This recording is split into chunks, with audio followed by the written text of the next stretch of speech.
Buongiorno e ben ritrovati con l'informazione flash di New Sicilia. I principali titoli di questa mattina. Un uomo è stato ritrovato morto in casa con un colpo d'arma da fuoco a Marsala, in provincia di Trapani. Sul posto sono giunti i sanitari del 118 che ne hanno potuto constatare solo il decesso. Sono in corso le indagini per far luce su quanto accaduto. Al momento non si esclude alcuna pista. Dietro il giallo della donna trovata morta in casa da Agrigento potrebbe esserci una rapina finita male. È quanto emerge dai primi riscontri investigativi operati dalla squadra mobile locale subito dopo il ritrovamento dell'80enne. È morta mentre attendeva il suo turno al pronto soccorso. La vittima è una donna di 70 anni, deceduta all'ospedale San Giovanni di Dio di Agrigento. La procura ha aperto un fascicolo per indagare su un presunto caso di mala sanità. E restiamo ad Agrigento, dove ieri sera almeno una cinquantina di detenuti hanno causato disordine all'interno del carcere Petrusa.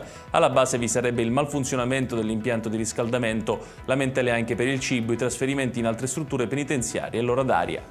Beni per oltre 1,5 milioni di euro sono stati confiscati dai finanzieri del comando provinciale di Catania ad un imprenditore del settore dell'importazione e della rivendita di carne di Palagonia. Attraverso la creazione di diverse società avrebbe eluso il fisco per diversi milioni di euro.